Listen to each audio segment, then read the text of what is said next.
All cats old enough to catch their own prey gather here beneath the podcast for a clan meeting. Welcome to Paws Clause, a podcast where we read the Warrior Cats books in chronological order. I'm Scout, joined by my co-host and Warriors novel Any Percent speedrunner Jill, and today we will be discussing the 19th published novella Daisy's Kin and The Broken Code, Book 5, The Place of No Stars.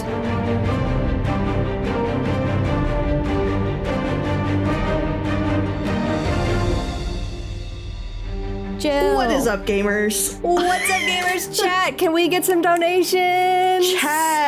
Chat, there's a really cool trick. If you skip the allegiances and the map, it saves you about 3 minutes on your time. Which is such a long... That's a huge time save. It's a huge time save, guys. And you can kind of clip through the preview in the back of The Place of No Stars because it's not relevant to the actual game that we're playing. Right, yeah, it's kind of vestigial code. We don't even know why they've put it in there, actually. But it does get in our way sometimes, so we've just figured out how to clip through that. Yeah. Make sure you donate to the Change Ashfur's eye color incentive. It's been awesome games done quick week. If you were wondering what kind of strange medicine we've both drunk today. Yeah, a games done quick week, a twice a year holiday in this house. True. Mm-hmm. During AGDQ or SGDQ, which for those unfamiliar is Awesome Games Done Quick and Summer Games Done Quick. They are speedrunning marathons that raise money for charity. And they last a whole goddamn week, 24/7. And coincidentally, 24/7 is how long they are on in this household. My husband and I basically just watch AGDQ during an AGDQ week. And then if there are runs we miss due to him being at work or us being asleep, then we watch the VODs after. Hell so that's yeah. what we were doing today was, unfortunately, I was very tired last night and could not catch the entirety of the final run. So we were watching the rest of that this afternoon. Hell yeah.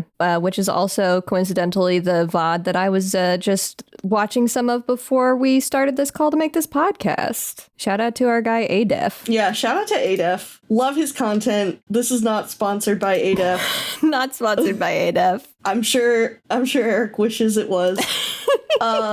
Yeah, great time. But yeah, it's been a while since we've met up for recording. We took a little break for the holidays, and then as it happened, the holidays wiped us out more than we thought they would. Yeah, so we had to take an extra week. We had to take the recovery from the break. Yeah, which, it happens. It's a classic break to take, honestly. It really is. You finally rest and you're like, oh, I really needed that. Time to completely collapse. Yeah, exactly. And that's essentially what happened. But now we're gonna be locked in. We are recording this episode. I did all of my prep today, nice and early. I finished my reading before today, which is a general goal for me because I'm a much slower reader than Jill is. Very fair. I just realized that you cannot see me nodding. So one of the wonderful changes that has happened during our holiday break is I am now no longer recording on a laptop. We got desktop, Jill. We got a desktop, but I'm now a real podcaster.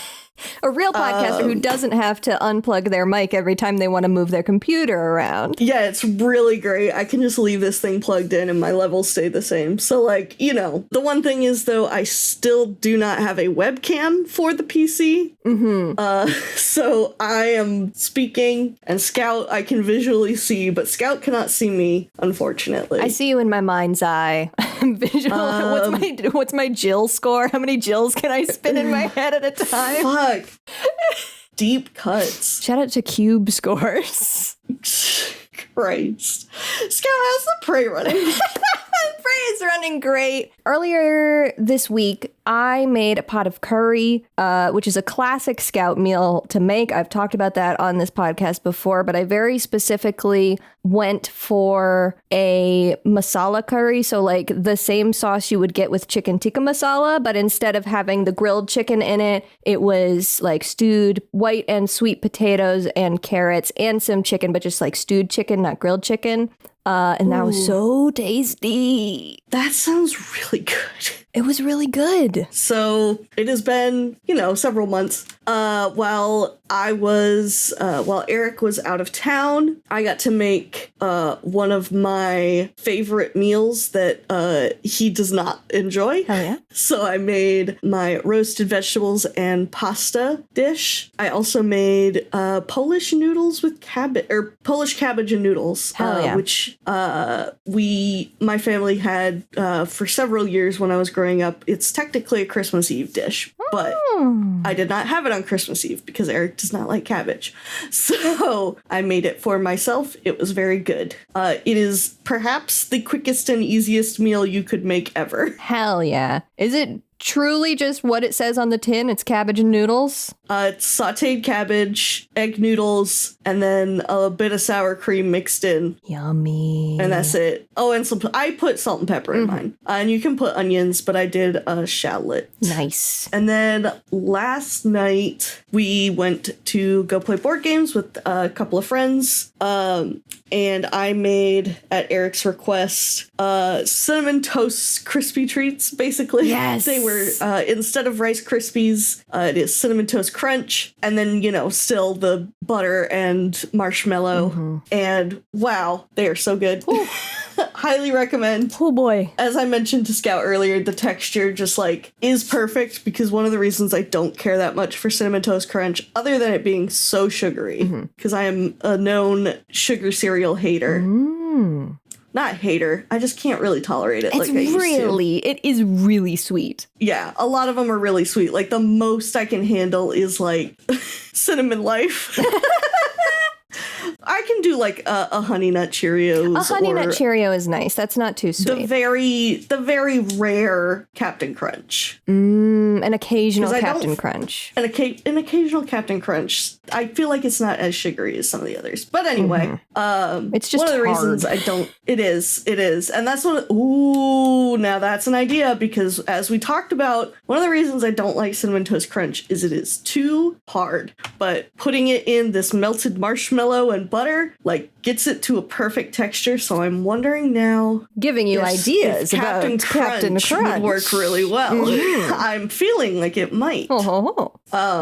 And then today I was supposed to make potato soup, but I forgot because it was going to be a crock pot dish. And then I forgot to put it in the crock pot in the morning because I was so tired. And then it was 5 o'clock and I was like, oh, damn it. I was going to make soup today. This happens to the best of us. Soup will happen tomorrow. Soup will happen tomorrow. Soup can always be on the horizon, everybody. It's so true. For the record, I am generally with you on sweet cereals. It's probably because we didn't grow up buying them. It wasn't and it wasn't even like it wasn't like my parents were big thing. Yeah, don't have sugar. It was generally, honestly, just that they were more expensive, and I was never that much of a cereal kid in general.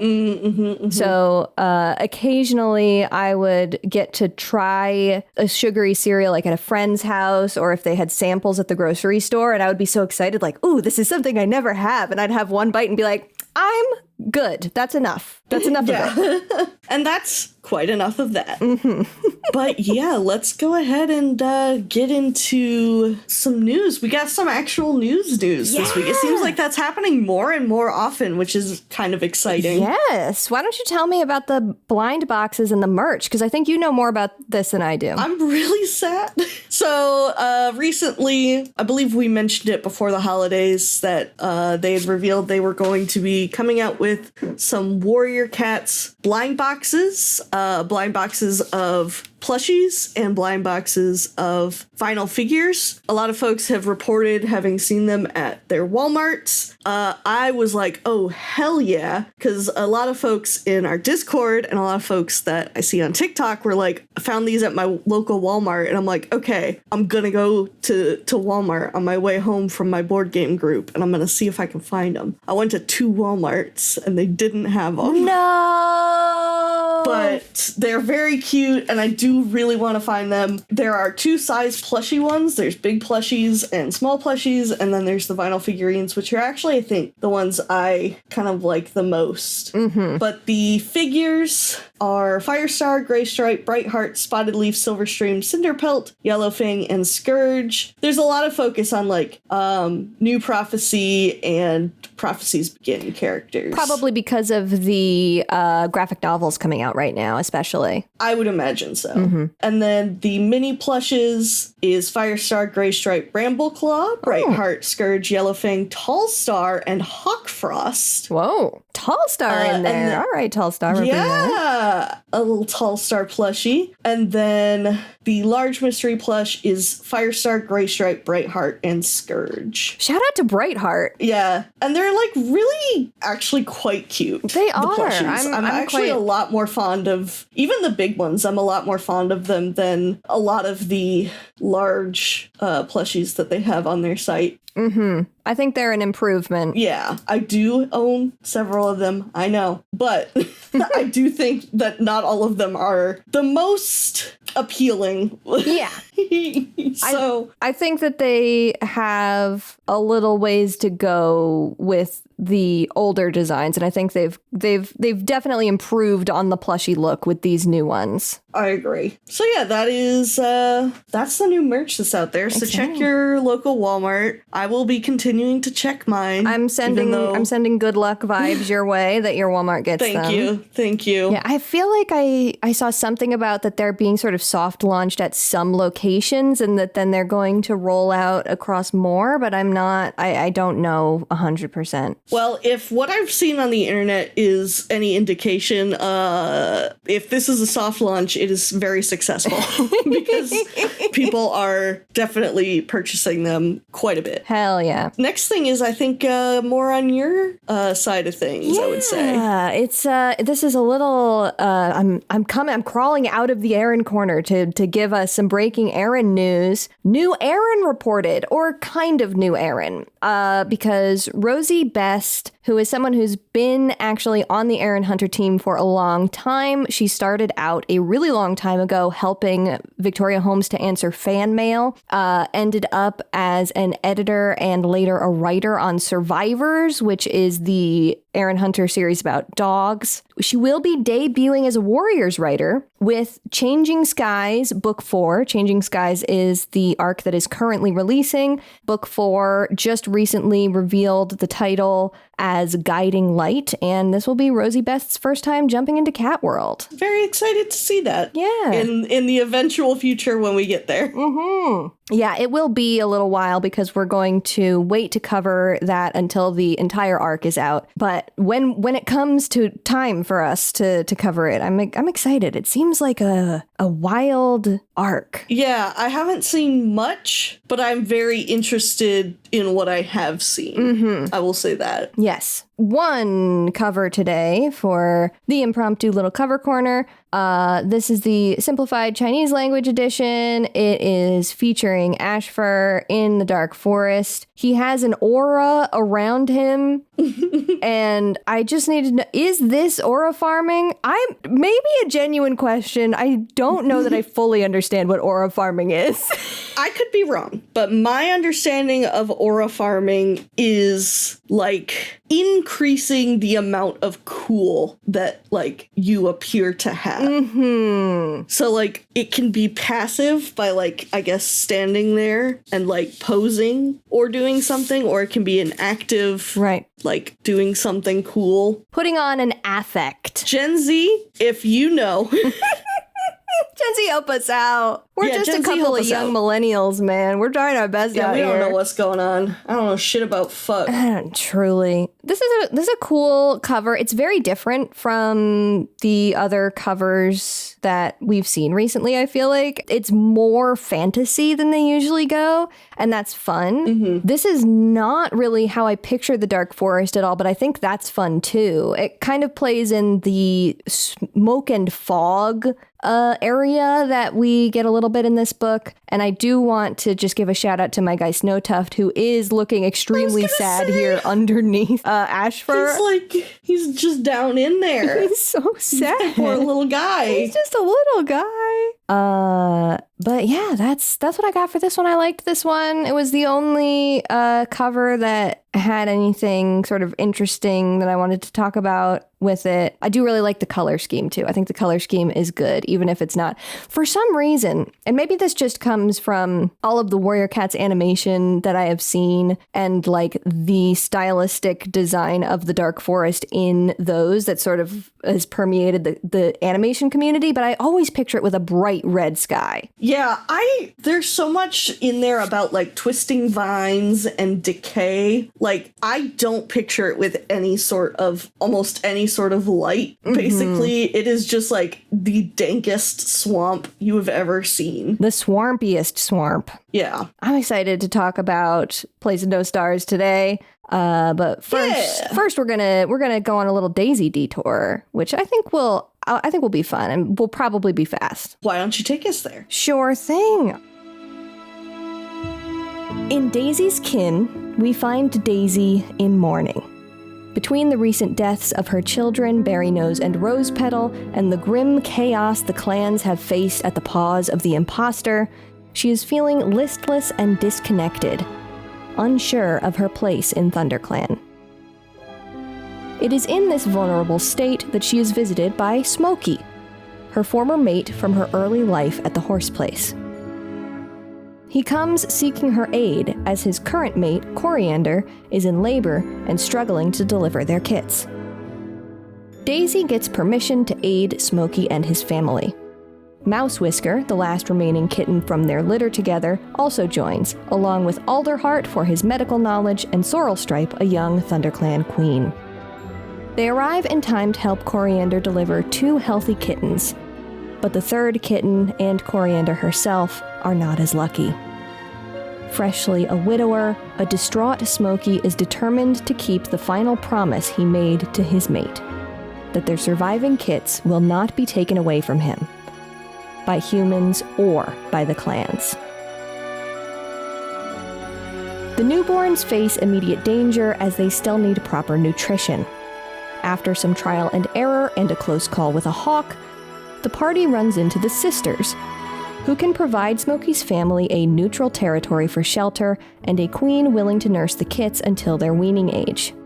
While the rest of the ThunderClan cats return home, Daisy stays with Smokey and the kits in the sisters' camp for a month. Smokey still bears a simmering resentment for the choice Daisy made in leaving him all those years ago, but the two form a new bond as they raise his children together. Even after the kits are weaned and return with Smokey to the Horseplace, Daisy goes with them. She begins to wonder if she even needs to return to ThunderClan, if she even wants to. Soon, however, a patrol led by Mouse Whisker visits, imploring Daisy to return to ThunderClan. Not only do they miss her, but Spotfur has delivered her litter. Daisy is reminded that her years of experience are invaluable to her adopted clan, and she is confident that, now, they need her more than Smokey does. He is disappointed but accepting of her decision, and the two part ways with promises that Daisy and Mouse Whisker will come often to visit their kin, old and new.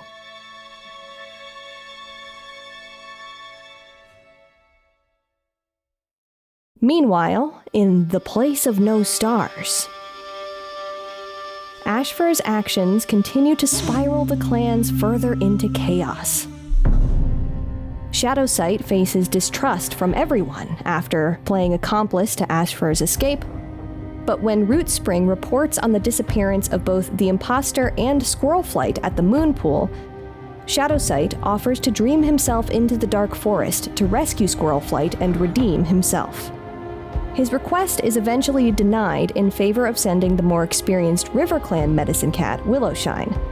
But this backfires as, almost immediately upon successful entry, she is killed. Rootspring witnesses her spirit violently pulled away from her physical body and dragged into the moon pool. In ThunderClan, tensions about leadership reach a near boiling point, as Lionblaze fails to display the qualities they need in this time of crisis. They're saved by the return of Greystripe. He just finished making his vow, remember, who steps up and takes charge, both of the clan and the investigation into Squirrelflight's disappearance. Bristlefrost and Rootspring join his patrol to the moon pool to assess the crime scene. But when they arrive, they find Mothwing babysitting an unconscious Shadowsight. Against his father's wishes, the young medicine cat has gone through with his original plan and dreamed his way into the dark forest, convinced his long-standing connections to Ashfur will keep him from suffering Willowshine's fate. Tigerstar and Dovewing appear soon after and send for the other leaders to keep them informed of the situation, and soon everyone is gathered to watch Shadowsight sleep. It is around this time that Rootspring is surprised by the appearance of Willowshine's spirit. She grabs him and, you guessed it, drags him into the moon pool, transporting him into the dark forest.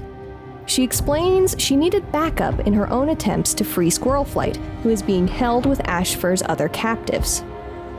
Every cat that has died since he first entered Bramblestar's body, all of them are trapped on an island, guarded from escape by our old friend Darkstripe, and surrounded by a pitch-black pond that seems to eat away at the very soul of any who fall into its depths. On his own journey of horror and self-discovery, Shadowsight finds an unlikely ally in Snowtuft, a longtime resident of the Place of No Stars, who explains that, since Ashfur's arrival, the afterlife has been shrinking. Locations and cats of the dark forest have been disappearing, engulfed in impenetrable fog, sometimes fading away entirely. Near the prison island, they witness Ashfur, having completely discarded the body of Bramblestar, imploring Squirrelflight once again to join him and rule hell together. When she continues to refuse, he grows furious and shows her just how powerful he's become by possessing Bramblestar's ghost, puppeting him into attacking her. This is the other factor keeping the spirits captive. At any time, he can take over, making them no longer themselves.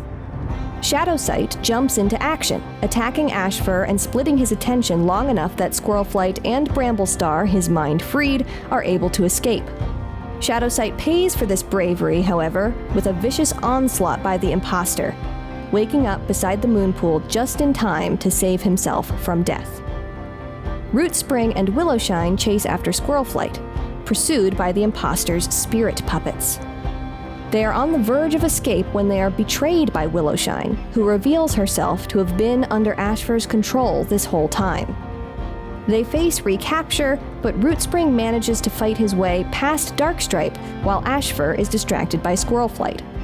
He meets up with Bramblestar's ghost and Snowtuft, who initially fled from the fighting, but now strengthens his resolve to help after witnessing Shadowsight's bravery.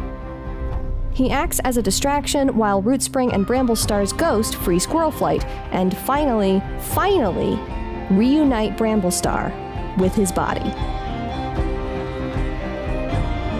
Just as the whole crew is mere steps away from returning to the moon pool, Darkstripe ambushes Rootspring from behind, dragging him back into the darkness.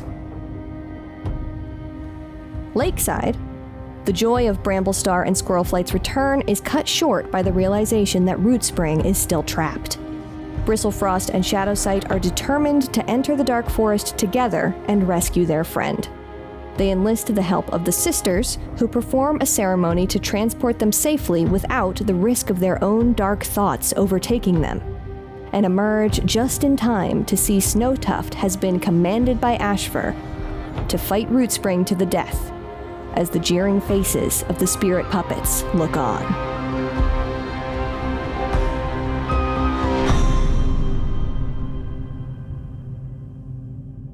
Dun dun dun. So we'll get back to the spirit puppets in a little bit, but for now, how about some family drama? Family drama. I will admit, I thought Daisy's Kin was going to be one of those novellas that was kind of a slog to get through, but I was pleasantly surprised. I'm with you. It wasn't the most, It wasn't, great, but... It isn't something that I would say is, a necessary or top read, but it certainly didn't feel painful to read in the way that sometimes these novellas can. Misty Stars. Yeah. I think it was a nice little side story. Yeah. You put here, we're done with novellas. We're done with novellas, baby. This is the last one in the chronology that we had to read. I believe that 20 was, I think Spotfur's Rebellion is categorized as the 20th and final, if I'm remembering right. Okay, wow. I'm double checking to make sure I'm not saying lies. Yes, it is the 20th one. So unless Blackfoot's Reckoning is the 21st, I'll double check that. If I can spell reckoning. It is. Okay. Blackfoot's Reckoning is technically the last novella. Those three were released in one compilation called A Warrior's Choice on the 6th of April, 2021, which happens to be the same day that The Place of No Stars was released. It was released on the same day. Interesting. But apparently they have shifted away from novellas entirely. I've heard that they do not plan, or they at least do not have any immediately plans to write anymore, which is too bad because I think that some of the novellas have been highlights of the chronology for me. 100%. I mean, and it's like any book in the series. There's some bangers, and then there's some that I just do not recommend. Mm-hmm. Yeah. And I think, there's a lot of potential with, especially I feel like with things like Blackfoot's Reckoning and the ones that took place between the Dawn of the Clans and Firestar era. Mm-hmm. I really feel like there's a lot of potential to just tell short Warrior Cat stories in there. Yeah. That, the fact that there will not be anymore kind of takes away from. And I think that there is, whether it is explicit or not, more of a push to kind of leave that time period as a, fans play in this space. We don't want to put too much more canon in there because they've put some things in there and it is kind of got people questioning whether or not timelines are correct or whatever. Mm-hmm. But I don't know. I just think even I think it would be fun to see some of those stories, especially from the old guides where they would just have those little explanations of why each part of the code was formally codified. Mm-hmm. Those short stories would do so well, I feel like, if they were expanded into novellas. Yeah, it feels like a much lower dedication level to explore, and hence would give them more, you can go a little wilder with a novella because it doesn't have to be a whole book and certainly doesn't have to be a whole super edition. Exactly. Which it seems that they've pivoted more to, we're doing super editions and we're doing the main books. And then there's stuff like the graphic novels, which are sort of the additional supplementary stuff, but novellas are not part of the plan anymore. And that's too bad because I bet that there's going to be super editions released that could have been novellas, which is something we've already seen, but now the problem could get worse. Yeah, I do fear it will. Mm-hmm. Not to have no faith, but it does worry me. Yeah. Considering our next one is Darktail's Judgment, which, I love Darktail as a villain, and I believe I've said this before, I feel his story was already, pretty well told. They already tried to fill in a bunch of his story in One Star's Confession, and that really didn't work for us, so... Yeah, I just, I'm wondering... It'll be interesting to see. It'll be interesting, we'll see. Yeah, but Daisy's Kin. I love Daisy, as I have said many times. I am a big proponent of Daisy's place in the clan, even if Daisy as an individual character, I wouldn't say is one of my favorites, but Daisy's place in ThunderClan is one of my favorite elements of ThunderClan. So I was really happy to see her get a spotlight here, even if I didn't feel this novella was just especially impactful. For sure. No, I agree with that. And I think it's starting with her being like, okay, my job here is to take care of the kits. There's no kits for me to take care of. So what the hell am I doing? I think that was like a good opening bit for her, like considering it's the intent seems to be for this book to explore her role in the clan. Yeah, I think that the reasoning for the internal conflict on Daisy in this novella makes a lot of sense. My next note is just... Guys, could we maybe think of a new traumatic thing to happen that isn't a complicated childbirth? It's like, for real, guys. I'm sick of it. It feels like it's happening a lot lately, especially. Just let people have their children and let that be it for a little bit. There's plenty of other things that can happen. There's so many things that can happen. We have, again, ghost puppets is a thing that happens later in our reading today. But yeah, and this one felt, I know we've talked about fridging before on the podcast. This felt very, I don't know if you could technically call this fridging, but it really felt like Coriander's death was here to push Smokey's arc in a way that I wasn't a huge fan of. Yeah, I really was not a big fan of him in this book. No, that is Can we remove him from the blunt rotation? I think he started the blunt rotation, but... Sometimes the guy who starts the blunt rotation has got to go. Sometimes he's got to go. Yeah. What was your read on Smokey? Like, specifically, I had a hard time with his anger with Daisy in this book. I did too, because it felt like, to me, like, she had been back to visit him after she left. Yes. Hadn't she? Yeah. Because she's met Coriander. And, like, he was not as pissy about, like, you stole my children from me, and now they're dead. Because, like, obviously they hadn't died at that point. But, like, still.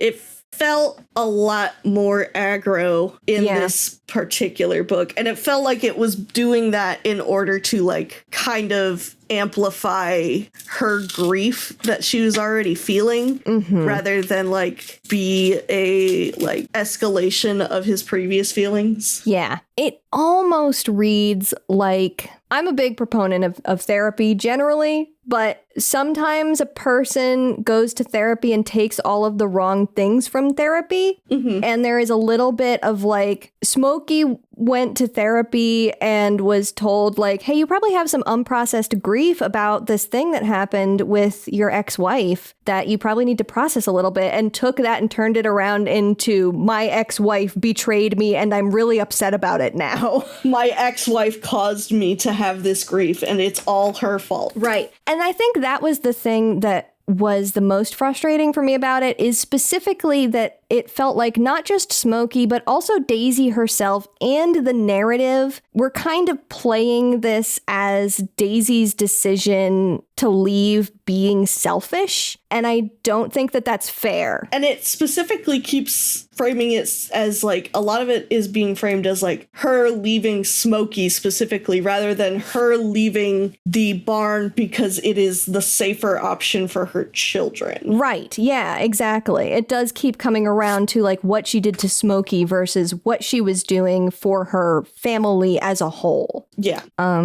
Yeah. That being said, I overall felt pretty positive on this one. Yeah. Other than, like, that kind of stuff that was kind of pervading a little bit, I feel like it was a fine novella. Yeah. I thought outside of that stuff, which I just think was, you know, taking this from the wrong perspective, like that particular subject, there was a lot of introspection with Daisy that I thought was interesting. I did actually really like the very subtle undercurrent of Mouse Whisker and Smokey forming a relationship. There were these little moments of them going from very awkward to actually having a relationship as father and son, and I liked that. Yeah, and I like that we get get a little bit more Mouse Whisker in this. Yes, I feel like he is one of those background characters that like they mention all the time, but you don't really like get to know him that much. Mm-hmm. So this was pretty nice. Yeah, I just have two more little notes, kind of silly notes for this one. One is, I think both of mine are also silly notes. Hell yeah. My first one is mom-coded Alderheart is back again.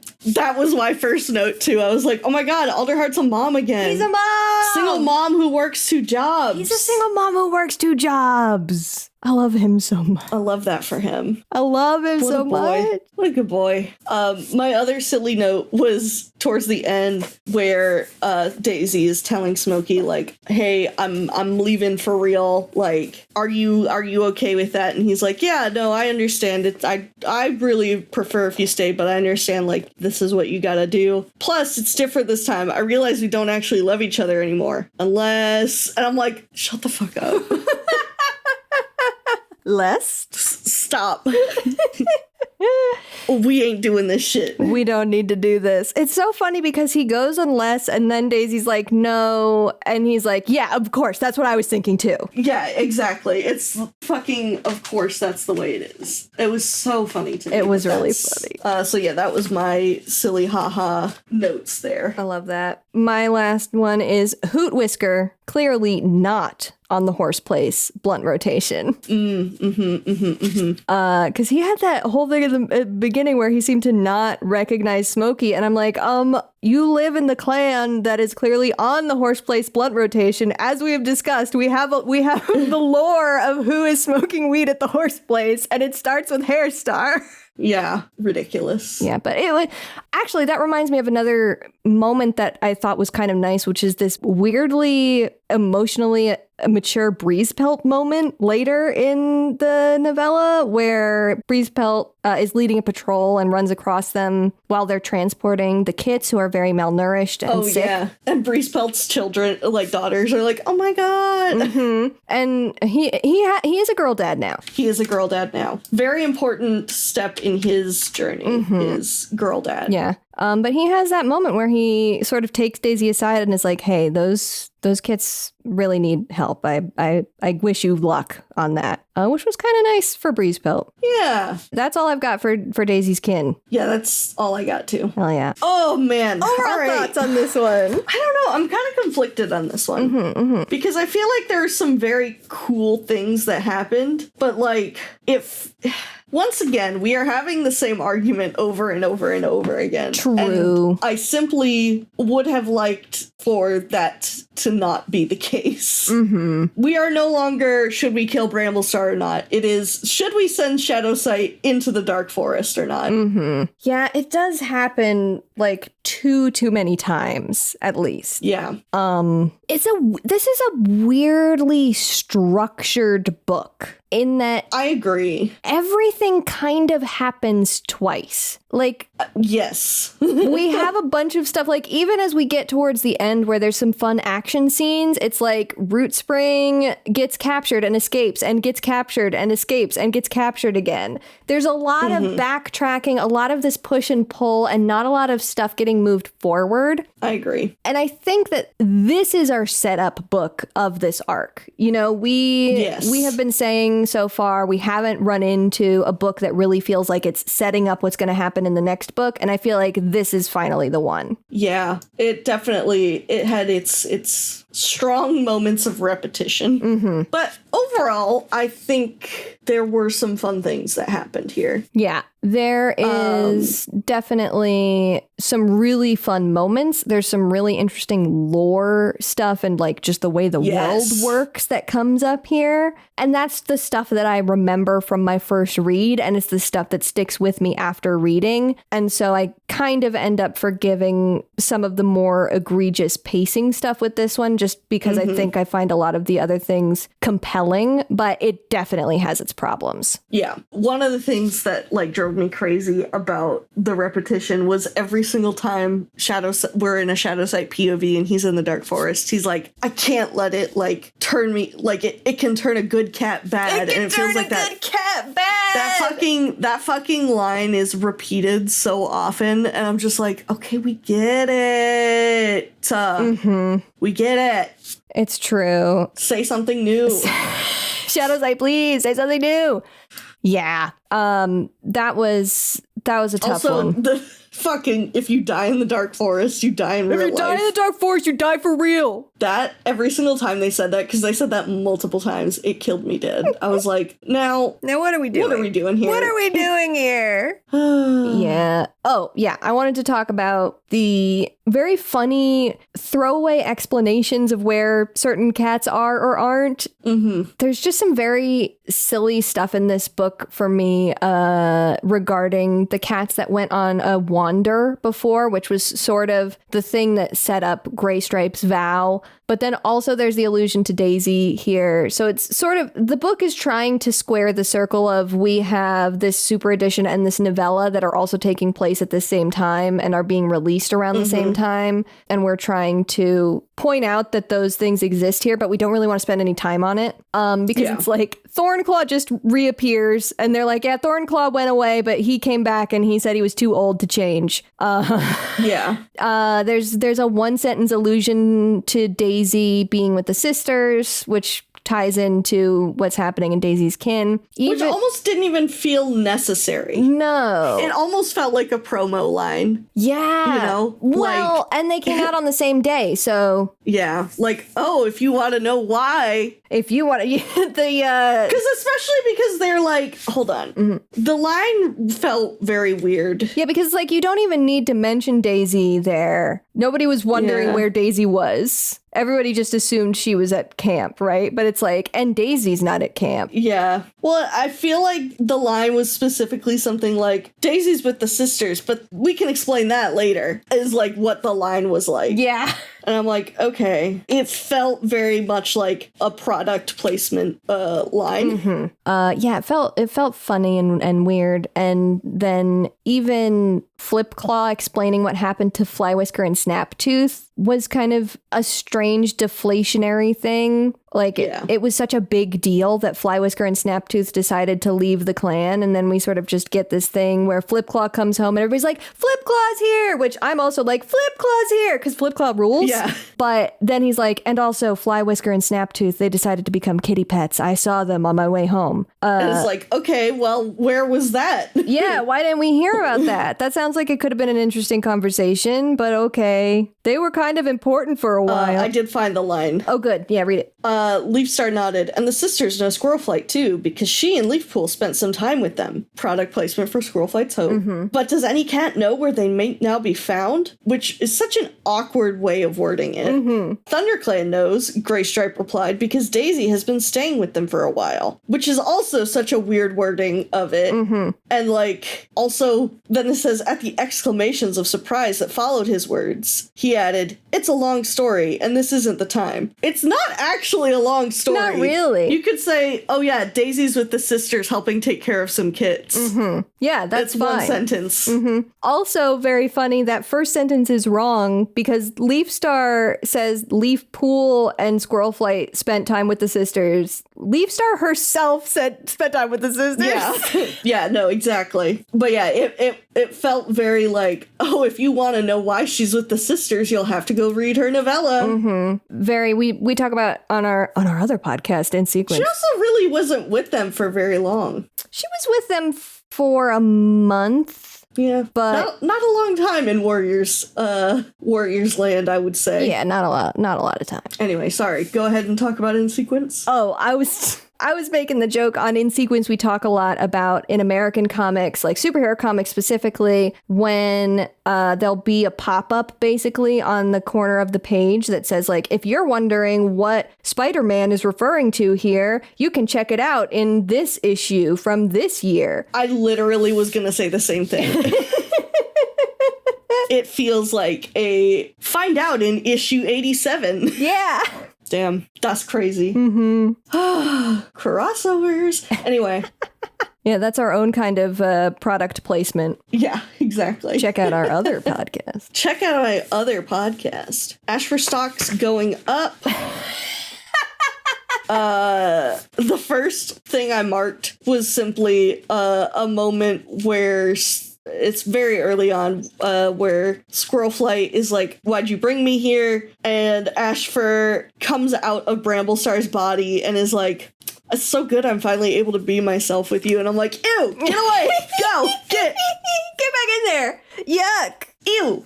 We get the slump again of the body of Bramblestar's body, which I was so excited to get again. Like, playing the hits for me, honestly. Yeah. I appreciate that we are finally, like, on the path to Shadowsight forgiveness.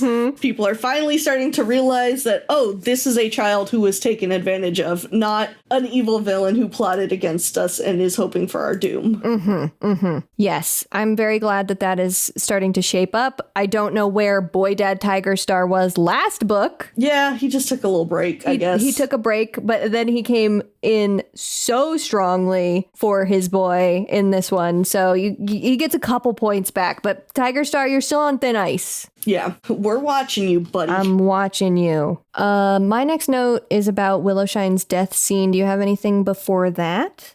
I don't think so. All right. I just think this scene is so cool.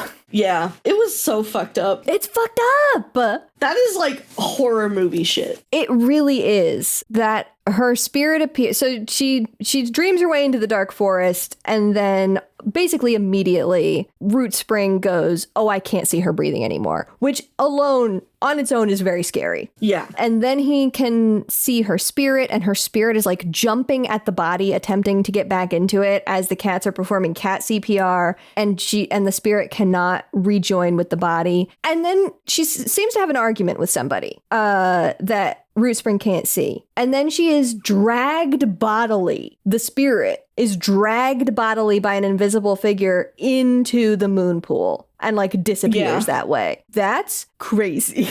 Yeah, it's horrific. And I think And then the same fucking thing happens to Root Spring. we do it to Root Spring later. And that one was horrifying too, because it was fucking Willowshine pulling him in. Yes. Which is like, we've never seen Willowshine act like this. Yeah. Very scary. Oh my god, the fucking Willowshine twist, that got me. I did not see that one coming. I will admit. Good. I totally didn't see it coming the first time I read it either. Despite it being like, upon looking at it this time, I was like, oh, they were forecasting this a lot. But the first time I was not, it was going over my head. Well, and I think the thing too is like me knowing that the next book is called A Light in the Mist, when she was like, oh yeah, the mist is like really irritating my eyes here. I'm like, oh, okay, that makes sense. That's setting up the next book. Fucking fool that I am. Baka. Yeah, no, that reveal was very good. I liked that a lot. Revealing that she was being puppeted by Ashfur, fucking phenomenal. Really good. This man is diabolical. Yeah, I'm excited to talk about that some more in a little bit. But we basically already said it, but I did want to specifically call out that like the use of the moon pool itself as this tool of horror in this book is and really it feels cool. like they've, in this book and in the past ones where they've been like trying to like deal with the moon pool, like there is such an emphasis on cats trying to swim in it and like nearly drowning, being unable to like really get to the bottom of it and things like that. It really works. It's making it very physical and mundane almost in a way that it hasn't been before. Like it feels very much like a embodied place instead of something that is very spiritual, which it usually is. And that's really cool. Yeah. My next one is about Gray Stripe. Yes. Tell me about your thoughts on Gray Stripe. Yeah. So I just have some feelings about the Gray Stripe coming back in and taking over as leader. I'm of two minds. One is I think they're right. I think Graystripe is the right choice over Lion Blaze here. 100%. Lion Blaze is pissing me off. Lion Blaze is not looking good in this whole arc and is certainly not looking good in this book. He's advocating for the murder of a medicine cat. Literally advocating for the murder of a child. It's like, hey, bud, He's you not, okay? I should give Shadowsight a little more credit. He's not really a child anymore. He's a child to me. He's my child. But he's an my adult. son. But at one point, he's literally like, if we had killed him before, this would have been fine. Yeah, and it's like, hey, maybe chill out. And so I think that, from that perspective, they're right. Graystripe should take over. It was the way that it's written and this weird sort of, there's these moments, like there's a moment where Bristlefrost looks at him and is like, he's not just an elder. He's a beautiful, handsome, wonderful hero is like the vibe of it. And that feels, it feels like they're doing this a little bit for the nostalgia too, of like, everybody knows Graystripe. Everybody loves Graystripe. Graystripe is the best. And, he is an elder now, so it makes sense that he's, older and wiser, but, like, Graystripe in the original books, he was a goofster, Yeah. There's so many mentions of, like, him, again, as you mentioned earlier, aura farming. Mm-hmm. There are so many mentions of, like, oh my god, he's so powerful. Like, he's a fucking anime villain with an aura around. Well, like, he's fucking Rock Lee taking the weights off. Yeah. He's unlocking his Nen abilities, like... Yes, exactly. It's like, oh my god, I had no idea. And it's like, okay, he is still like 20 years old. Like, let's slow down a bit. This is still a very old cat. Mm-hmm. So yeah, I think they're selling him to me a little hard in a way that I just think is too much. Yeah, I agree. But I also think, like, of all of the cats to be an interim leader at this point, like, thank God. Yeah. Because Lion Blaze was not it, friends. Yeah, like, to be fair, absolutely the right choice as far as, like, who is in... Except Ivy Pool could probably do it. I still think Ivy Pool should be leader of ThunderClan, but that's just because I want justice for my crew. Well, could happen in the future. It could. We'll see. But yeah, I agree. It felt very nostalgia baity, but like there were also moments where I'm like, yeah, he really is the only one who's got a level enough head to deal with all this shit. Mm-hmm. What do you got? That one's killing me. Your next note.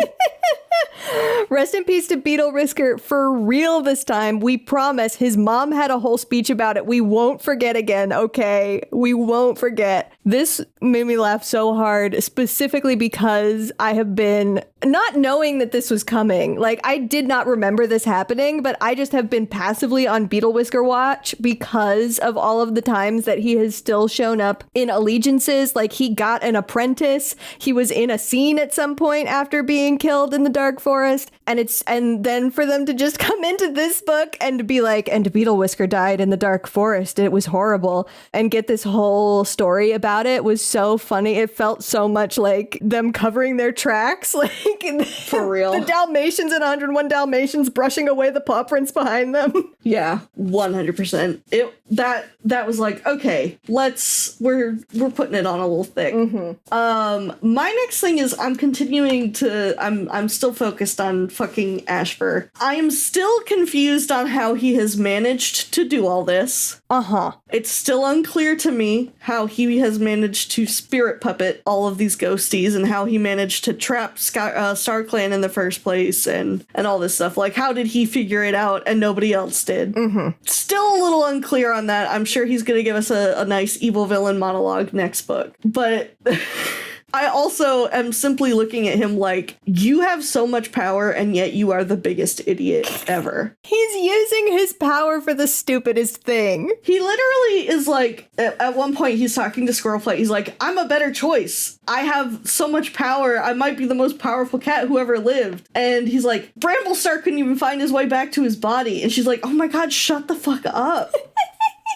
And he's like, are you really gonna choose Bramblestar over me? Like, if you say that you love me, I'll stop all of this. And I'm like, oh, you are the most pathetic piece of shit I've ever seen in my life. It's like, how many times does she have to say, I don't want your stinky butt in order for you to get it through your dumb head that she does not want your ass? He'll never get it. He'll never get it. It's truly just unfathomable to him. Yeah. Yeah. I think that's the thing that is especially funny about sort of how overpowered he ends up feeling is the fact that he's truly just using all of this power to one extremely narrow-minded and selfish gain that he's not only is it very narrow-minded and not only is it I don't want to use my power to cure cancer, I want to use it to bring dinosaurs back to life levels of like I'm doing the very small thing. He's also doing a very small thing that's never going to succeed. Yeah. And like the other thing too is it almost feels like the like shattering of the clans and everything is just a fucking side effect at this point. Yeah. It's like an extra bonus. It's truly, he is like, he's doing it to be like, to try and get more points. He's like, well, look at this. Look at what I did. Isn't that cool? Yeah. Squirrel Flight, don't you think it's cool that I was able to do that? And she's like, you ruined my life. Yeah, but it was really cool though. But it was so sick, right? It was like so cool. It was so cool though. Like I looked really hot when I was doing it, you know? I looked so good doing it. Squirrel Flight, come on. Yeah. But what do you think about the puppet spirits? I think that is some spooky ass shit, and I love it. So scary. It's so scary. I was just talking about this with Julia. I fucking love possession as a plot point. It's good, man. Especially when it is used in a way of like luring someone into a false sense of security. Ooh, that shit's good. It's good. And especially, the moments where Bramblestar is like breaking out of the like mind control because he loves his wife. Yeah, man. That's the shit I do love. Yeah, that scene is good. I think it's like a totally unprecedented and unexpected power for him to have, which works really well for me. That it's just sort of comes out of left field and hits you in the face. Yeah. And also does bring so many things into focus of like stuff that's been happening of where were the spirits, why can't we contact them, what was happening in that fucked up summoning ritual with the sisters before. But yeah, I genuinely can't remember how deep or what they say, like how deep they get into it or what they say about how he got these powers in the last book. But I hope that there's something because it's very big. This is big stuff that he can do. Yeah, it's crazy the amount of stuff he can do. Pointed out somewhere in here that he still sparkles like a StarClan cat despite all of this, which I think is also a really fun detail. And that is something that like all of the Dark Forest cats keep mentioning is like, why is this shiny bitch down here? Yes. Yeah, and it sets him apart in that way, in a fun way. Yeah. We do have a Maple Shade cameo, very important. We do. I was like, oh, that's my girl. There she is. I just wish there was a little more of her. I hope she comes back in the next book. I do too. I just like seeing her around. I just like it when she's around a little bit. It's fan service, but I'm a fan and I'm being served. I made this comment earlier, but again, with the way that some of the internal monologuing or the internal like thoughts of the cats who go into the Dark Forest crack me up, and it's simply because I am currently internet meme pilled. There is a song that was created for the new Wuthering Heights movie and is performed by Charlie XCX and someone else, but has been memed now on TikTok. Specifically, there is just like, it is this eerie, like horror movie kind of song. And the line is, I think I'm gonna die in this house. And the edits to that are incredible. But there's so many moments where one of the cats is in the Dark Forest and they're like, I don't think I'm ever gonna escape this place. I'm gonna die here. And I'm like, I need a TikTok edit to house of these fucking cats trying to go through the dark forest because it was all I could think about. That's really good. It's John Cale that is the featured artist on that one, for the record. I don't know who that is. I also don't know who it is, but I Googled it. Thank you. Mm-hmm. And then there was another silly mention where the sisters show up and Tree is talking to Shadowsight about them, and Shadowsight's like, yes, they seem to know about the spirit world, the darkness, and the light. And I'm like, Kingdom Hearts. Hey, fellas. Hey, fellas. I hear you're trying to get into the dark forest. Did somebody mention the moon pool in the dark forest? I can take you there. Oh my god. Mickey Mouse fur. Can you imagine? I was going to say.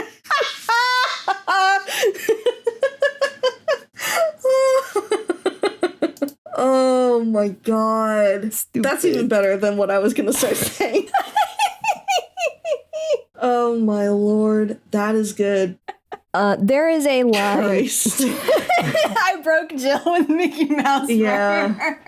That's really good. Sora, Donald, Goofy. Wait, Root Spring, Bristlefrost, Shadowsight. It's Shadowsight. They put bugs in it.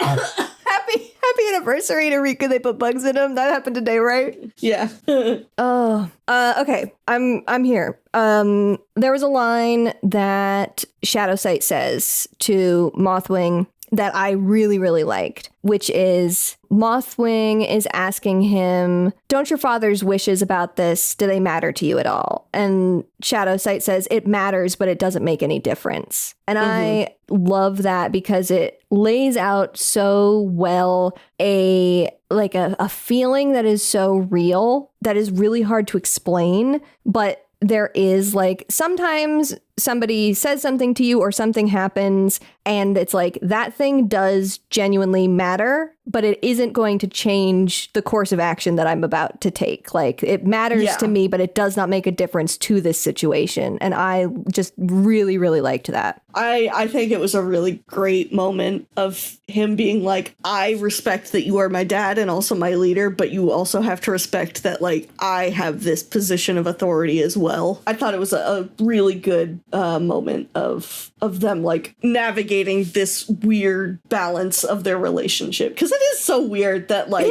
your son who you love and who is still pretty young also technically talks to God and has some authority over you. Gotta be a weird feeling. Yeah. Different, but also similar to the stuff that we talked about when we read Squirrel Flight's Hope, about like the reason that the dynamic between Bramblestar and Squirrel Flight can feel fraught in that book. And it's if you're not looking at it from the perspective of he's her husband, but he's also her boss. Yeah. This is generally why people say don't mix business and pleasure, or don't mix business and family, I suppose. But well, not if you're the mafia. The family is the business. Yeah, exactly. The last like major thing I want to talk about, and I know you still have some other notes. Snowtuft. My friend Snowtuft. What the hell? He was an all-time like favorite part of this book for me. Like what the fuck, dude? I loved this guy. Snowtuft is so good. I was so excited that we were finally at Snowtuft. I have been thinking about Snowtuft for 5 years. I love Snowtuft. I was like, I've heard Snowtuft before, and he was like a background character in Omen of the Stars who was like a background Dark Forest character who didn't like, he got beat up a lot, basically. Yeah, his big contribution to that was getting the shit kicked out of him in a way that was so bad that Ivy Pool was like, he's dead. He's absolutely dead. They killed him. Yeah. So like having him show up and me being like, he's familiar, but I don't really remember him. And then you get the information that like he doesn't remember his past life. He doesn't know why he's here. Mm-hmm. He's like, I must have been a bad guy to end up here. But like we know Ashfur knows, or like we know like Tiger Star knew and Hawkfrost knew and Mapleshade knows. Like they all know why they're here. Mm-hmm. But the fact that he was like, it's so interesting to me that he doesn't know why he is here. He doesn't know what he did when he was alive, especially to end up here. So how fair is it that he is stuck in hell. Mm-hmm. It just gets really into the weird politics of StarClan and the Dark Forest, and like, how is Ash first someone who's allowed to make it into StarClan, and this guy who can no longer remember like what wrong he did. Not to like say that, you know, he shouldn't have to atone for the bad things he did, but if he cannot remember and like nobody remembers who he is, like, it seems it's an interesting thing, because like you don't want to like ignore the pain that he likely caused when he was alive, but it is also an interesting thought of like, okay, but he doesn't know why he is being punished, and also like he is doing good things, and helping people out, like, and he's not doing it in a trickster way. He is like very upfront and honest, like, hey, if I help you out, will you help me out? And Shadowsight's like, I'll do my best, but like, I got a priority here. He's like, that's fair. I'll do what I can for you. And it is very like, he's very upfront about it. And I just think he's a very fascinating character. Yeah. The moment when he expresses like, I just want to try and do something noble before I disappear forever, because that could be at any minute. Like, I don't know what's going on here. I could just be gone. And if I can do something good before I'm gone, then that's good for me. And that's so incredible. What a cool character. He is such a fascinating character. I've really enjoyed his inclusion. And I think they really like just made him such an incredible, like, this is an incredible character that they have made. Yeah. Yeah. He is one of the highlights of the back half of this arc for me. I think Snowtuft is so interesting. He's so complex for somebody who isn't in it that much. But even the fact that he is a little bit of a coward, and he does run away, and then he decides, no, I'm not going to run away. I'm going to come back. I'm going to help. Yeah, exactly. But yeah, I mean, it is. And you're so right about the, you know, what did he do? And who is it serving for him to be here now at this point, right? Yeah, exactly. But at the same time, you don't want another Ashfur situation where somebody was clearly led into heaven who maybe shouldn't have been there and now is using that power for deep, deep evil. What StarClan needs is restorative justice, and come on, StarClan. And we need to understand that people can change. We also need to recognize when people are being manipulative and things of that nature. Mm-hmm. I don't know. It's very complex. Yeah. It's a very difficult kind of situation to wrap your noggin around sometimes, but it is a very fun thing to put in this book. Definitely a highlight for me. Yeah.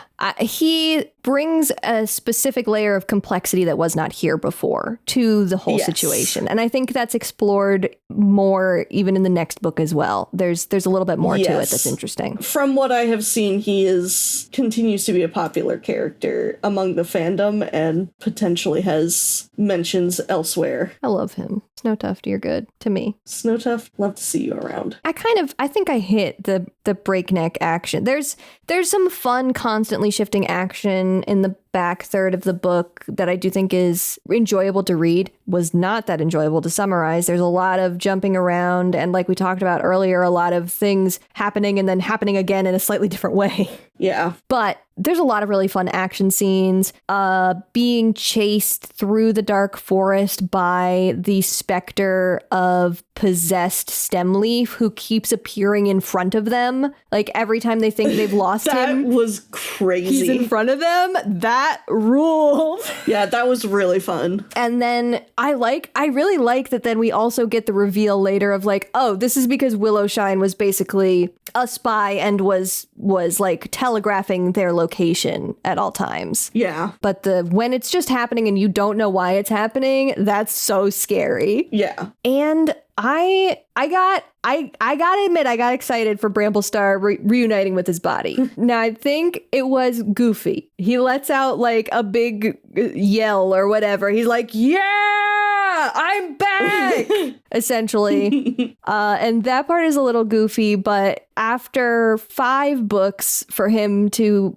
actually, we had all of this stuff with the ghost following Rootspring around for all that time, and then he was missing and all that stuff, and then he finally gets to get back in his body. That hits for me in that moment. It's like, finally, we did it. it is good that he's finally back in his body. I was like, I don't know if I can go another book without him. I'm so tired of saying Bramblestar's ghost, man. That's too long. Good for him. Good for him. It's like when you finally finish the really long fetch quest in a Zelda game. Yeah. Like, oh, thank God, we're done. It's about damn time.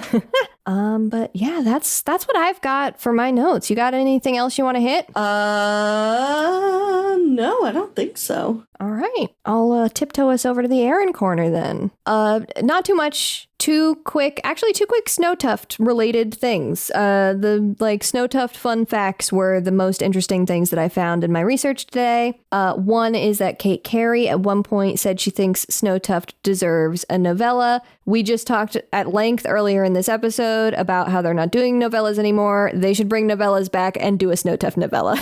I agree. I want to see it. I want to know what he did. I want to know what he did. Who knows, man? Could be anything. Who knows? Could be anything. And then the other thing is that Vicky has apparently talked about or referenced liking a particular fan theory. I think it's a very kind of silly and weak fan theory, but there is this fan theory out there that Snowkit, way back in Prophecies Begin, this is the deaf kitten who was carried off by a hawk. Mm-hmm. There's a fan theory of Snowkit survived that hawk attack and grew up to be Snow Tuft and then died and went to the Dark Forest. It doesn't make sense. Yeah, no, it does not make sense to me. But I thought it was kind of fun that Vicky saw that and was like, I like that people are thinking about things like this. Yeah. But I mean, just merely the fact that we know Snowkit was very, very deaf and we know Snow Tuft is distinctly not. Now, I suppose that sometimes they take disabilities away when you go to the afterlife because that's the kind of thing the authors have decided is important to them on occasion. But still, I don't know that would even happen for Dark Forest cats, which then makes it a moral thing. I don't know. That's too complicated for me to think about at 6:40 p.m. on a Sunday night. But yeah, I thought it was interesting. I always think it's interesting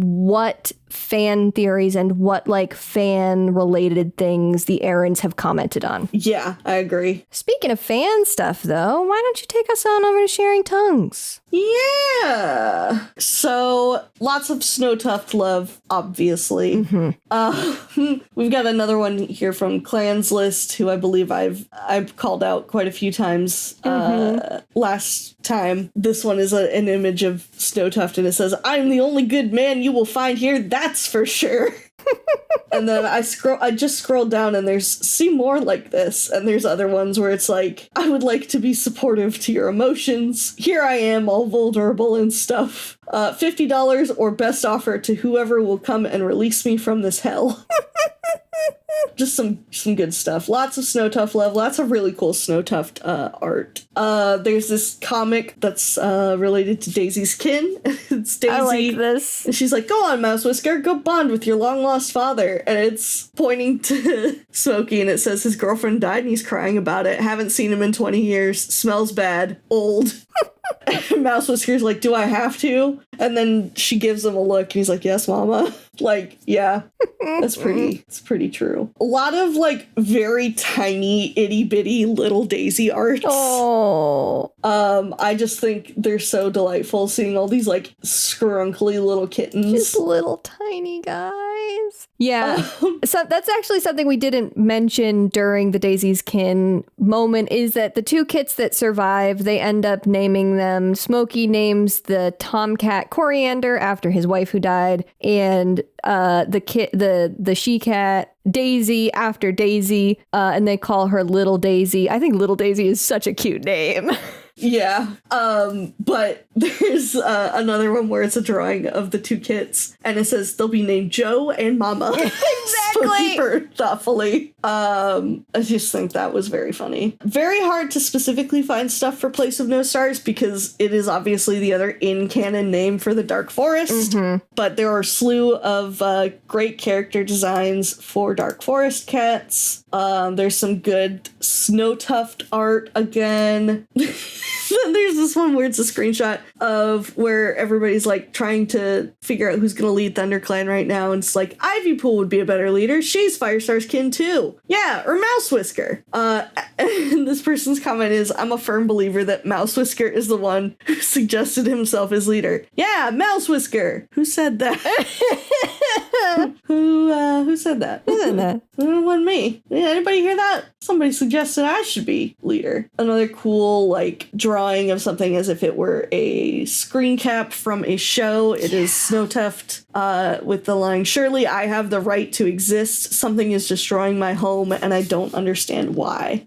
Which was really good, like, really just excellent emotional moment for him. It's so good. And just we've never heard a cat refer to the Dark Forest as a home before. Yeah, that exactly. is so striking. Like, what a cool character Snowtuft is. Yeah, I just want to, like, observe him under a microscope. Mm-hmm. There's another one of Shadowsight and Snowtuft walking around in the Dark Forest. And then the comment was, I enjoyed the idea of Snowtuft just palling around, talking about all the things going on in the Dark Forest. Meanwhile, Shadowsight is like, God, I need to get out of here ASAP. Yeah. Other than that, I didn't find a ton on Tumblr for this one. Like I mentioned, it was kind of hard to specifically find things, but some really great artwork out there, honestly. Yeah. I'm going to probably scroll the Snowtuft Tumblr tag after this and just look at Snowtuft art. Yeah, there's some excellent stuff. Then AO3, Daisy's Kin has one work. Hey, one is more than none. One is more than none. But funny enough, Little Daisy is tagged in 4 different works, which I think is funny. She's showing up. She shows up. Place of No Stars has 5 works. One of them is about Snaptooth and Flywhisker. Mm-hmm. Another is a really introspective one-shot on how Ivypool felt during Bristlefrost going into the Dark Forest. Oh. I found, while I was scrolling around, a Evangelion Warrior Cats crossover. Oh my fucking god. And End of Evangelion. Yeah. It's specifically called out. Yeah. Just an interesting thing that I found. Get in the Ava Shadowsight, or Bristlefrost will have to do it again.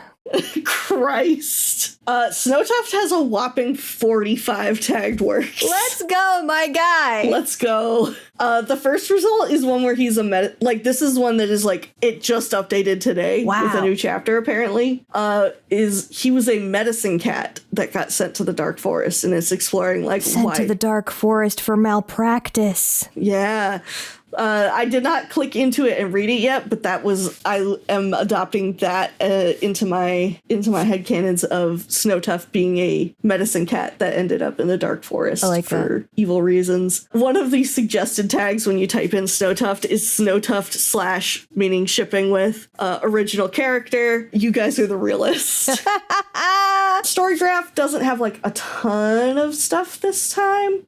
Place of No Stars has just over 4 stars, 4.02 stars out of 365 reviews. Not a ton of like quippy stuff this time. Mm-hmm. A lot of complaints about the repetition present in the book, and ones that had like actual text reviews were mostly like people disappointed in the book. Oh. And then Daisy's Kin got 3.72 stars with 37 reviews. And honestly, pretty much everything that we said about the book is kind of what was covered in those as well. Like comments on like not really enjoying how Smokey was like used in this book, and being surprised that it was better than expected kind of stuff. Mm-hmm. I didn't find many like long animations on YouTube. There's a lot of like little animation and VA practice with these books, which is just nice to see that is still like a pretty big side of the fandom.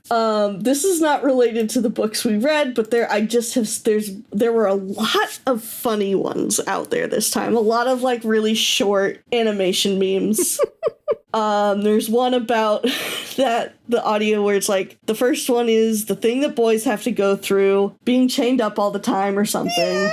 And then this one actually like fucking sent me, because as I saw it, I was like, or as I was watching it, I was like, hang on a second, this has got to be some fucking Naruto shit. And it was. So So there's someone did an animation of Snowtuft to a speech that Itachi from Naruto gives in Naruto. Wow. And it fits so well and it's so good. And I was like, oh my fucking god. Itachi and Snowtuft as a concept together is actually incredible to me. And I can't get into it with you why it's so good to me, but like just know that I think it works really that. well. And I am now going to start headcanoning spoilers for Naruto. Okay. Itachi, Sasuke's older brother, killed their whole clan. Right. Right? We know this. Yes. And it turns out that he wasn't doing it for evil reasons, as everybody... He wasn't just doing it to test his abilities. He was not actually doing it to test his abilities. He was doing it for the greater good. And his one mistake is he couldn't kill his little brother. Oh, no. And so, like, he was supposed to kill everyone. He couldn't kill his little brother. And everybody, you know, sees him as a villain. But as it turns out, like, he was a good guy all along. Anyway, so that's now, thinking about that with Snowtuft, I'm like, ooh, what if Snowtuft, like, he did bad shit, but he did it for the greater good. And he's being punished, but he actually was, like, a good guy all along. Oof. So I'm just thinking about that now. I like that. I fucking love Itachi. What a character. Character of all time, I think. Hell yeah. Much better than Sasuke. Anyway. That tracks. I never much cared for Sasuke. I don't know that we've talked about this, but I read the first couple of volumes of Naruto when I was young. When I was like a young teen. I don't remember much, but I remember not much caring for Sasuke. He's kind of a bitch. We've got some other PMVs, animatics of... I particularly like this song. It's Air Traffic Controllers' This Is Love, which I have on one of my Toxic Yaoi playlists. Hell yeah. And I just think it's an excellent choice for the whole Ashfur and Squirrel Flight situation. Hell yeah. This is the other one it's like really like a really cool thing of like, you know, showing Ashfur coming up to Root Spring and like shifting his face to all these other cats that he's controlling. But then the audio clip hits at the very end and it's Brian David Gilbert and I'm like, no, hang on a second. He's here. But it also, like, I really enjoyed the character designs that they got there on this little quick animatic. Yeah, that's very cool. It just took me out to hear the BDG voice line. That's so funny. A lot of folks like putting other audios and doing their animations or storyboarding over it. There's another one with an audio from Adventure Time. This one is just a voice line from World of Warcraft, apparently. Where it's Snowtuft talking to Ashfur. A lot of like more memey sort of things, but it was a lot of fun to like see these little silly ones interspersed with stuff. Hell yeah. There's one of Willowshine of Ashfur dragging Willowshine into the dark forest. All that fun stuff. It's great. Hell yeah. I also saw a couple of like Snowtuft AU things. Yeah, just a lot of fun stuff on YouTube this time. And it just makes me think of like, I've been getting a lot more like warrior TikToks on my For You page. Oh. So I've just been really enjoying like a lot of these sillier like meme warrior posts lately. People make some really funny little silly ones. They really do. But yeah, that's pretty much all I've got on the like fandom side of things that I could find for this one. All right. There's some stuff in here I'm definitely going to check out after we finish recording. You ready to do Warrior Cat of the Week? I sure am. I have 2 picks, of course, one for Daisy's Kin and one for Place of No Stars. My pick for Daisy's Kin is Mouse Whisker. Ooh, because I just really liked seeing him a little bit more. I always really like a background character. Mouse Whisker has been around for a long time. It's true. I'm genuinely, I feel really bad that Daisy has lost so many of her kits. And so I'm also just glad that she still has one. But he has some really genuinely sweet moments with her at the beginning of the book when he's trying to comfort her after Berry Nose and Rose Petal's death. He has his moments with Smokey that I think are really interesting, and he is just really kind of cool in there. So that's just wanted to give him a shout out. I love that. And then for Place of No Stars. We're doing it again. I had to call out my guy Shadow Sight. Nice. I did almost pick Snow Tuft because I really, really like him in this book, but Shadow Sight shows like he grows and matures so much in this book compared to the previous books where we've seen him.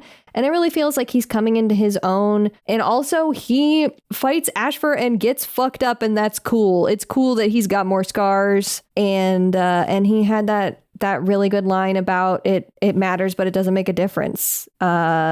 Very, very cool Shadow Sight book. Good Shadow Sight book. I agree. I picked for Daisy's kin. I picked our single mom who works 2 jobs, Alderheart, just because I enjoyed the return to Mother Alderheart. Love you, Alderheart. So deeply. And I think he was a very good voice of reason in the whole situation. Just enjoyed having a little bit more of him. Mm-hmm. And for Place of No Stars, I had Shadow Sight as my pick until I started like going through my notes and going through the fan stuff. And I realized like, nah, actually my Warrior Cat of the Week this time is Snow Tuft. Let's go. I'm glad he's getting some rep. Yeah. I was like, you know what? No, he really made this book for me. He's so good. I had to give him the honor. Hell yeah. These are good. I'm very happy. Between both of our picks, I feel as though everybody I wanted to highlight is represented. Mm-hmm. I will give a special shout out to Daisy. You know, obviously when it's the actual named character of a novella, sometimes I have an instinct to highlight somebody else because like it's her novella. Of course, she's really interesting in it. But again, I really like Daisy. So just call out Daisy too. Should I take us out? Yeah, take us out. If you have thoughts, opinions, questions, or memes to share with us, you can write to us at pawsandclawspod@gmail.com. That's paws as in what a cat has, claws as in the part of speech, pod as in podcast. We are also on Blue Sky at Paws and Claws and on Tumblr at Paws Clause Pod. Listeners who are 18 years and older can come join us on Discord, which will be linked in the show notes. We are brought to you by the TWG Podcast Network, which you can find at theworstgarbage.online. And you can find me on Tumblr or Blue Sky at Humble Goat and see the art that I do, including our podcast cover art, at scoutwilkinson.myportfolio.com. And you can find me on Blue Sky at plot-twists or on Tumblr at antique-romantic. Our next episode will be out in 2 weeks, where we will discuss The Broken Code Book 6, A Light in the Mist. Read along by buying the books from a local bookstore or checking out a copy from your local library. Until then, dear listeners, may StarClan guide your paws.